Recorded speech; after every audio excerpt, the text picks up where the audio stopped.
कि जो इन्होंने 70 साल में जिस तरह से इन्होंने लोगों को गरीब किया, अब इसमें गरीब तो इन्होंने खुद किया, लेकिन संविधान की उस भावना के विरुद्ध है जो जातिगत, सामाजिक और जातिगत रूप से जो लोग पिछड़े लोग थे, जिनको स्पेशल 16(4) में आरक्षण की व्यवस्था बाबा साहब करके गए थे, उसके संविधान के आर्टिकल 16(4) में और 15 में भी जो वो व्याख्या करके गए हैं, जो पिछड़ी जातियाँ हैं और जिनको जातिगत रूप से शोषण होता है सामाजिक रूप से, तो उसको जो सामाजिक, शैक्षणिक, आर्थिक तीनों तरीके से जो विक्टिमाइज हैं पिछले हजारों वर्षों से, तो उनके लिए वो स्पेशल व्यवस्था थी और उसमें ये था प्रावधान कि इनको आप शैक्षणिक शिक्षा देके और नौकरियां देके या अर्थतंत्र मजबूत करके और सामाजिक रूप से शक्तिशाली करके समाज की मुख्य धारा से जोड़ करके और इसको सिस्टम को बराबर इक्वल कर लो, इनको अपने बराबर कर लो। लेकिन उन्होंने क्या कि पिछले 70 साल में जो आर्थिक नीतियां अपनाई उसकी वजह से जो अपर कास्ट था उसको भी इन्होंने गरीब कर दिया। अब इनके ऊपर प्रेशर उनका है जो कि भाई ये धार्मिक राजनीति कर रहे हैं। अब ये मंदिर तो बना रहे हैं हजारों करोड़ का, लेकिन ये उनको नौकरियां देने में विफल हो गए। अब उनका प्रेशर क्रिएट हो रहा, तो इन्होंने उनको एक लॉलीपॉप देने के लिए 10% का आर्थिक 2019 में जाते जाते इन्होंने आखिरी सत्र जो था संसद का उसमें 10% रिजर्वेशन की इन्होंने व्यवस्था कर दी और उसमें 2-3 सांसद थे जो उसका विरोध कर रहे थे। आम आदमी पार्टी ने भी दिखावे का वो तो किया, लेकिन वोट उन्हीं के पक्ष में डाल दिया क्योंकि वो भी बनिए बामण वही सब लोग हैं, ठीक है ना। अब एक वो ओबीसी साहब उसका विरोध कर रहे थे, उन्हीं का एक वोट था जो उसके विरुद्ध जो 7 वोट पड़े, कनीमोजी और वो 5-6 लोग थे जिनका कि उसके विरोध में वो पड़ा। अब सुप्रीम कोर्ट उसको जस्टिफाइड कर रहा है इकोनॉमिक तरीके से, वो नए चश्मे से देख रहा है उसको, लेकिन नए चश्मे से ना देख करके उसको उसी आर्थिक रूप से उसको सामाजिक रूप से देखना है। अगर आर्थिक रूप से आप दे दोगे तो इनकी आर्थिक जो पॉलिसी है, अब मान लो कि सपोज मैं तो ये कहता हूँ कि जो 10% इन्होंने दिया, पहले ही 50% इनके लिए था, जो टोटल 49.5% रिजर्वेशन है, 22.5%, 15% SC, 7.5% ST, 22.5% इनका हो गया और 27% जो रिजर्वेशन है OBC का है, जो पहले से है 49%, और बाकी का जो बचा हुआ है वो इन जनरल जातियों के लिए है, इनको लगातार मिल रहा था। अब उसमें से भी इन्होंने 10% जो वीकर सेक्शन है उसमें जनरल में उनके लिए कर दिया। और वीकर सेक्शन कौन से, जिनका जो वो है सालाना इनकम वो 8.5 लाख रुपए।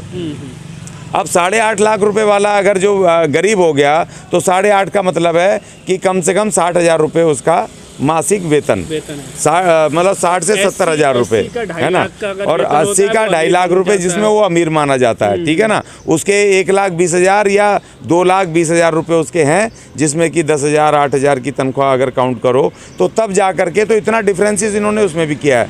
और तीसरी बात, सबसे बड़ी बात ये कि मैं तो उन जनरलों को भी कह रहा हूँ जिनको इन्होंने लॉलीपॉप दिया 10% रिजर्वेशन का, कि भाई ये तुम्हें धोखा दे रहे हैं तुम्हारे ही लोग, क्योंकि जब ये एक तरफ तो तुम्हें रिजर्वेशन दे रहे हैं तो तुम्हें रोजगार कहाँ से देंगे, रिजर्वेशन तो लगेगा सरकारी उसमें। अब सरकारी तो बेच रहे हैं, बैंक बेच रहे हैं, रेल बेच रहे हैं, सारी चीज़ बेच रहे हैं, तो भाई ये दूसरे, इसका मतलब तुम्हें भी धोखा दे रहे हैं। हमें तो धोखा दे ही रहे हैं, दिया ही है इन्होंने पिछले 70 साल से, क्योंकि चाहे कांग्रेस हो, बीजेपी हो या जो अब आम आदमी पार्टी है ये हो, ये तमाम इनका जो नेतृत्व है ब्राह्मणवादी नेतृत्व है, तमाम वही मनुवादी चरित्र के लोग हैं जो कि सरकार में तो आगे डेमोक्रेटिक तरीके से, मगर माइंड सेट इनका वही रहा कि ये जो गरीब हैं, SC STs हैं, इनको गरीब रखना है, इनको कमज़ोर रखना है, इनको उसी तरह रखना है। सर, सुप्रीम कोर्ट ने जो जिस तरीके से इसकी व्याख्या करी है, तो सुप्रीम संविधान के अनुसार तो आर्थिक आधार पर आरक्षण नहीं दिया जाना चाहिए, तो फिर सुप्रीम कोर्ट ने इसको जो करार दिया है, वैध करार, उसको आप कैसे देखते हैं सुप्रीम कोर्ट को? देखिए, उसमें जो संविधान में लिखा हुआ है, आर्थिक के साथ साथ उसमें जाति भी लिखी हुई है, उसमें सोशल, इकोनॉमिक एंड सोशली, जो उन्होंने 2 चीज़ उसमें प्रयोग किया है, तो उसके आधार पर जो उससे विक्टिमाइज हैं, वो कमज़ोर हैं, उनको रिजर्वेशन मिलेगा, ठीक है ना। उन्होंने उसको सोशली को हटा करके इकोनॉमिक को लेकर के और उसको उन्होंने जस्टिफाई कर दिया, ठीक है ना। लेकिन मेरी आदरणीय सुप्रीम कोर्ट से, माननीय सुप्रीम कोर्ट से अपील है कि आप इसको जस्टिफाई ना करके सरकार से पूछें कि भाई पिछले 70 साल में ये जो ताकतवर लोग थे, ये अपर कास्ट के, जिनके पास इस देश की पूरी धन धरती सारा सब कुछ था, तो ये आखिर कमज़ोर कैसे हुए? आपकी उनको बताना चाहिए सरकार को, सुप्रीम कोर्ट को, इनके 70 साल का हिसाब लेना चाहिए और इनसे पूछना चाहिए कि भाई जो 1992 में आप नई आर्थिक नीतियां लेकर के आए, उन आर्थिक नीतियों को आप रिव्यू करो और वापस लो, और जो जितने भी सरकारी संस्थान बेचे हैं वो सारी सरकारी संस्थान को वापस भारत सरकार में मिलाओ। और उसके बाद जितने भी लोग हैं, देखिए बाबा साहब आर्टिकल जो डायरेक्टिव्स हैं, जो पार्ट 4 है डायरेक्टिव्स, उसमें जो 5 उसमें जो दे गए आर्टिकल 39 में, वो कह गए कि जितना भी भारत के पास, भारत सरकार के पास संसाधन है, कारखाने, फैक्ट्री हैं, जितना भी है सरकारी, वो उसका जो इस तरह से आप वो करें, डिस्ट्रीब्यूशन करें कि वो किसी एक व्यक्ति या चंद लोगों के पास वो इकट्ठा ना हो और उसका लाभ जो है तमाम नागरिकों को मिले। इस तरह की आप नीतियाँ बनाएं, पॉलिसी बनाएं। मगर ये कैसी बना रहे हैं कि 2 आदमी दुनिया के मालदार हो रहे हैं और सारे लोग कमज़ोर हो रहे हैं, चाहे उसमें SC ST हों, चाहे उसमें अपर कास्ट हों, चाहे माइनॉरिटीज़ हों, कोई भी हों, लोग गरीब से गरीब हुए जा रहे हैं। तो देखिए सवाल इस बात का, इकोनॉमिक वीकर सेक्शन अगर आप बनाते हो तो इसका मतलब आपने एक नया वर्ग खड़ा कर दिया और आप उसको जस्टिफाई कर दे हो। सरकार जो नीतियां बना रही है, पिछले 70 सालों में जो उसने नीतियां बनाई हैं, इसका मतलब वो ठीक थी।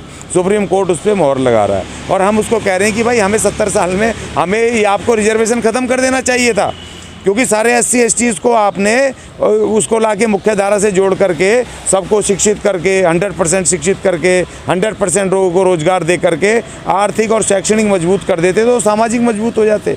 आपको पता है जो हमारे लोग IAS IPS बन जाते हैं या डॉक्टर बन जाते हैं, इंजीनियर बन जाते हैं, उनके साथ ब्राह्मण शादियाँ कर रहे हैं। हमारे ये ब्राह्मण जो SC की लड़के लड़कियां हैं, उनके साथ ब्राह्मण लड़के लड़कियां शादी कर रहे हैं, रिश्ता कर रहे हैं, घर लेकर के आते हैं। इसका मतलब अगर हम शैक्षणिक और आर्थिक मजबूत हो जाएं तो इस देश से जाति व्यवस्था गिर सकती है। और हम भारत के नागरिक, जो बाबा साहब ने लिखा प्रेम्बल में, we the people of India, हम भारत के नागरिक बन सकते हैं, भारत के लोग बन सकते हैं ना, तो ये जातियाँ खत्म हो सकती हैं। क्या लगता है जिस तरह से सुप्रीम कोर्ट में जो एडवोकेट है, senior advocate doctor KS Chauhan ने पुनर्विचार याचिका दायर की है, तो उससे आपको क्या उम्मीद लगती है? देखो उससे मुझे कुछ उम्मीद नहीं लगती, क्योंकि ये जो कॉन्स्टिट्यूशनल बेंच है, जो 11 जजेस की कॉन्स्टिट्यूशनल बेंच है, ये मामला उसके पास जाना चाहिए।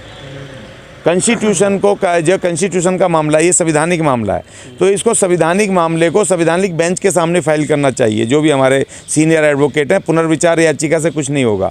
अगर जिन्हों भी जज ने, जिस खंडपीठ ने किया है, हमारी जो फाइनल जो वो है खंडपीठ है, वो संविधान सभा है जो उसमें, तो उसके पास जाना चाहिए। चीफ जस्टिस ऑफ इंडिया बन गए हैं तो कुछ नहीं, देखो इससे उम्मीद है। ये जो चंद्रचूड़ जी हैं, ये जो चीफ जस्टिस हैं, इनको तो मैं भी व्यक्तिगत रूप से इनके बड़े फैसले मैंने देखे हैं, जो बड़े रेवोल्यूशनरी हैं, क्रांतिकारी हैं, जो अपने आप में यूनिक हैं, बिना सरकार के प्रेशर के, बिना किसी उसके। मगर इसमें कितना कर पाएंगे, लेकिन इसमें भी इनके पास जाकर के कहना चाहिए था कि आप रेफ़र करो, क्योंकि जो चीफ जस्टिस ऑफ इंडिया हैं वो सारी बेंचेस का हिस्सा होते हैं। तो अगर हमें एक ताकत मिल जाएगी, कॉन्स्टिट्यूशनल बेंच बड़ी बारीकी के साथ, जिसमें 11 से 13 जजेस की एक पूरी खंडपीठ होती है, जो उस पर पुनर्विचार या उस पर गहन अध्ययन करे, उस पर इन्वेस्टिगेट करे संविधान को, और उसके बाद उसका करे। और उसके बाद अगर वो नहीं होता है तो फिर हमारे राष्ट्रपति है, हमारा आखिरी हथियार है, राष्ट्रपति के पास हम उसको जा करके उसको रुकवा सकते हैं। तो ये सब ये चरण है। हो सकता है अभी उन्होंने हमारे सीनियर,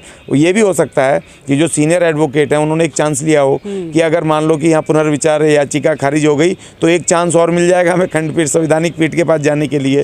तो ऐसा नहीं है, वो भी बड़े सीनियर है तो दिमाग खर्च करते ही हैं, क्योंकि देखो हमारा कोई नहीं है, हमारा SC STs का कोई नहीं है, हमें खुद करना है। और दूसरी बात, हमारी कोई सरकार बनने की संभावना भी नहीं दिख रही। देखिए सबसे पहली बात, इस देश के अंदर हमारा राजनीतिक दखल नहीं है। देखिए बाबा साहब ने जब तमाम कांग्रेस के पीछे लगे तो आज जंगे आज़ादी चल रही थी, सब आज़ादी की कहानियां सुना रहे थे। एक तरफ वो क्रांतिकारी भी लड़ रहे थे, जिनको गरम दल कहते हैं, एक तरफ नरम दल कांग्रेस भी लड़ रही थी, एक तरफ मुस्लिम लीग भी लड़ रही थी। इन तमाम उसमें एक बार हिंदूवादी अपने उसको लेके चल रहे थे, तो उन तमाम उसमें जब लोग कांग्रेस की तरफ भाग रहे थे, इन सब की तरफ भाग रहे थे, तो अकेले बाबा साहब अकेले उन्होंने अछूतों की संघर्ष शुरू करा। लोग हंसते थे, ये बेवकूफ़ लग रहा है, सब कांग्रेस के पीछे भाग रहे हैं और ये चल रहा है। लेकिन बाबा साहब अकेले डटे रहे और उस अकेले आदमी ने अपनी लड़ाई को करते करते हमें संवैधानिक अधिकार दिलाया। अगर वो अकेले नहीं लड़ते तो इस देश की उस संघर्ष में, उस संवैधानिक संघर्ष में हमारा कहीं पर भी वो लड़ाई नहीं होती, हम भी कांग्रेस के पिट्ठू बन के खड़े हो गए होते। हमारा कहीं अधिकार नहीं मिलते, उस आदमी को उसमें दखल नहीं मिलता, मौका नहीं मिलता भारत के संविधान सभा में आकर के और हमें अधिकार देने का। आज हमारी राजनीति कहाँ है? इस भारत की राजनीति में हमारा दखल कहाँ है? इनको इतना सा भी डर नहीं है कि आज नहीं तो कल ये दलित इस देश की राज सत्ता पे आ सकते हैं। 35% लोगों का राजनीतिक दखल नहीं है। हम कभी आम आदमी पार्टी के पीछे लगे, कहीं हम बीजेपी के पीछे लगे, कहीं कांग्रेस के पीछे लगे। हमारा SC ST का राजनीतिक दखल कहाँ है? हम डायरेक्ट जिनको डर हो जाए कि ये बहुजन या ये जो अपने को आदिवासी कहते हैं, कोई आदिवासी कह रहा है, कोई SC ST कह रहा है, इनका दखल कहाँ है भाई? डायरेक्ट दखल, जो कि हमारी अपनी शक्ति नहीं है राजनीतिक, इसलिए हम पिट रहे हैं। हमारी ना कोई जज कोर्ट सुन रहा है, ना कोई कचहरी सुन रही है, ना प्रशासन सुन रहा है।